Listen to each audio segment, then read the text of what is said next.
Stock market ಅಲ್ಲಿ ಸುಮ್ಮನೆ ಕೆಲವರು ಹೇಳ್ಕೊಡ್ತಾರೆ ಅಕಾಡೆಮಿಯಲ್ಲಿ F&O ಟ್ರೇಡಿಂಗ್ ಮಾಡಬಾರದು. ठीक है हम भी बलवान अनुमान है. ಗೌರ್ಮೆಂಟ್ ಪ್ರಕಾರ ಅದು ಇಲ್ಲಿಗಲ್. ಜನಕ್ಕೆ ಈ ರೂಲ್ ಗೊತ್ತಿಲ್ಲ. ಫೀಚರ್ಸ್ ಅಂಡ್ ಆಪ್ಷನ್ಸ್ ಕೂಡ ಮಾಡಂಗಿಲ್ಲ. सबके सिलेबस में एक सब्जेक्ट कॉमन है. ಇವ್ರ ಪ್ರಕಾರ ಇಲ್ಲಿಗಲ್ಲು. ಸೊ ನಾನೇನ್ ಹೇಳ್ತೀನಿ ಅಂದ್ರೆ ನೀವು ಮಾಡಿ, ಭಯ ಪಡಬೇಡಿ. रिस्क है तो रिस्क है. ये तो सबको पता है कि बिग बुल मैं हूं. देख मैं हिस्ट्री बनाना चाहता हूँ. जिसमें दम है आके थोड़ा नमक चख. वाह हमारा तारक मेहता.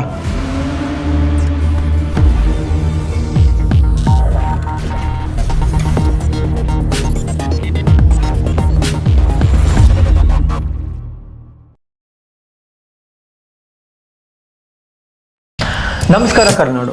ಪದೇ ಪದೇ ನನಗೊಂದು ಕ್ವಶನ್ ಬರ್ತಿದೆ, ಸರ್ ನಾನು ಗೌರ್ಮೆಂಟ್ ಎಂಪ್ಲಾಯ್, ನಾನು ಟ್ರೇಡ್ ಮಾಡ್ಬೋದಾ, ನಾನು ಇನ್ವೆಸ್ಟ್ ಮಾಡ್ಬೋದಾ? ಈ ಕ್ವಶನ್ನು ನಮ್ಮ ಸ್ಟೂಡೆಂಟ್ಸ್ ಕ್ಲಾಸ್ಗೆ ಬಂದಾಗ ಎಷ್ಟೋ ಜನ ನನಗೆ ಫೋನ್ ಮಾಡ್ತಾರೆ, ಮೈಸೂರಿಂದ, ಹುಬ್ಳಿಯಿಂದ, ಬೆಂಗಳೂರಿಂದ, ಬೆಳಗಾವಿಂದ. ಸರ್ ನಾನು ಗೌರ್ಮೆಂಟ್ ಎಂಪ್ಲಾಯ್ ಇದ್ದೀನಿ, ನಾನು ಇನ್ವೆಸ್ಟ್ ಮಾಡ್ಬೋದಾ, ನಾನು ಟ್ರೇಡ್ ಮಾಡ್ಬೋದಾ, ಇನ್ವೆಸ್ಟ್ ಮಾಡ್ಬೋದಾ, ಟ್ರೇಡ್ ಮಾಡ್ಬೋದಾ?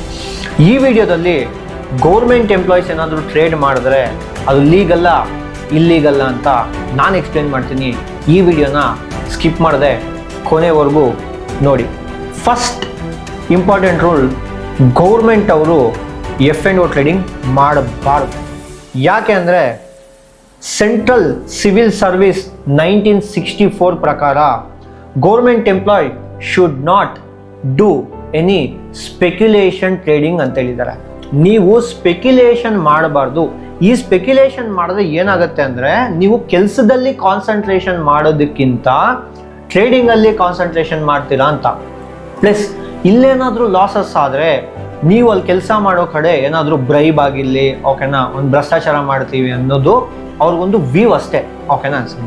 ಮಾಡ್ತೀರಾ ಅಂತ ಹೇಳ್ತಾ ಇಲ್ಲ ನಾನು, ಒಂದು ವ್ಯೂ ಅಷ್ಟೇ ಗೌರ್ಮೆಂಟ್ಗೆ. ಸೊ ಗೌರ್ಮೆಂಟ್ ಅವರು ಏನು ಮಾಡಿದ್ರು, 1964 ಈ ರೂಲ್ನ ತಂದರು. ಸ್ಪೆಕ್ಯುಲೇಷನ್ ಟ್ರೇಡಿಂಗ್ ಮಾಡಂಗಿಲ್ಲ ಗೌರ್ಮೆಂಟ್ ಅವರು. ಸರ್ ಏನು ಸರ್ ಸ್ಪೆಕ್ಯುಲೇಟಿವ್ ಟ್ರೇಡಿಂಗ್ ಅಂದರೆ, ನೀವು ಇಂಟ್ರಾಡೇಯಲ್ಲಿ ಸ್ಟಾಕ್ಸ್ನ ಬೈ ಮಾಡಿ ಸೆಲ್ ಮಾಡಂಗಿಲ್ಲ. ರಿಲಯನ್ಸಲ್ಲಿ ಇಂಟ್ರಾಡೇಯಲ್ಲೇ 9:15 3:30 ರಿಲಯನ್ಸ್ನ ಬೈ ಮಾಡಿ ಸೆಲ್ ಮಾಡೋದಾಗಿರಲಿ, ಓಕೆನಾ. ಸೊ HDFCನ ಬೈ ಮಾಡೋ ಸೆಲ್ ಮಾಡೋದಾಗಿರಲಿ. ನಾನು ಹೇಳ್ತಿರೋ ಸ್ಟಾಕ್ಸ್ ಯಾವುದು ಪ್ರಮೋಷನಲ್ ಅಲ್ಲ, ಜಸ್ಟ್ ಫಾರ್ ಎಜುಕೇಷನಲ್ ಪರ್ಪಸ್ ಹೇಳ್ತಾ ಇದ್ದೀನಿ ಅಷ್ಟೇ. ಇದನ್ನು ಯಾವನ್ನೂ ಸೆಲ್ಲು ಬೈ ರೆಕಮೆಂಡು ಮಾಡ್ತಾ ಇಲ್ಲ. ನೀವು ಇದನ್ನು ಮಾಡಬಾರ್ದು ಅಂತ ಗೌರ್ಮೆಂಟ್ ಅವ್ರು ಹೇಳ್ತಾ ಇರೋದು. ಫ್ಯೂಚರ್ಸ್ ಆ್ಯಂಡ್ ಆಪ್ಷನ್ಸ್ ಕೂಡ ಮಾಡಂಗಿಲ್ಲ. High frequency buying and selling. So ಆಪ್ಷನ್ಸಲ್ಲಿ 2 types, call option, put option ಎಲ್ಲ ಗೊತ್ತಿರುತ್ತಲ್ಲ, ಅದನ್ನು ಮಾಡಂಗಿಲ್ಲ. ಫ್ಯೂಚರ್ ಟ್ರೇಡಿಂಗು ಮಾಡಂಗಿಲ್ಲ, ಏನೂ ಮಾಡಂಗಿಲ್ಲ. What can government employees do? Government employees ಏನೇನು ಮಾಡ್ಬೋದು ಅಂದರೆ, ಎಸ್, ನೀವು ಲಾಂಗ್ ಟರ್ಮಲ್ಲಿ SIP ಮಾಡ್ಬೋದು, ಸಿಸ್ಟಮ್ಯಾಟಿಕ್ ಇನ್ವೆಸ್ಟ್ಮೆಂಟ್ ಪ್ಲ್ಯಾನ್. ಲಾಂಗ್ ಟರ್ಮಲ್ಲಿ ಸ್ಟಾಕ್ಸಲ್ಲಿ ಹೂಡಿಕೆ ಮಾಡ್ಬೋದು. ಲಾಂಗ್ ಟರ್ಮಲ್ಲಿ ಬಾಂಡ್ಸ್ ಆಗಲಿ ETF ಆಗಲಿ ನೀವು ತಗೊಬೋದು. ಸೊ ನಾನೇನು ಹೇಳ್ತೀನಿ ಅಂದರೆ, ನೀವು ಲಾಂಗ್ ಟರ್ಮಲ್ಲಿ ಹೂಡಿಕೆ ಮಾಡ್ಬೋದು. ಹೂಡಿಕೆ ಮಾಡಿ, ಭಯ ಪಡಬೇಡಿ. ಹೂಡಿಕೆ ಮಾಡಿದ್ರೆ ಯಾವುದೇ ರೀತಿ ಸ್ಪೆಕ್ಯುಲೇಟಿವ್ ಆಗಲ್ಲ, ಯಾವುದೇ ರೀತಿ ಲೀಗಲ್ ಆ್ಯಕ್ಷನ್ ತಗೊಳಲ್ಲ.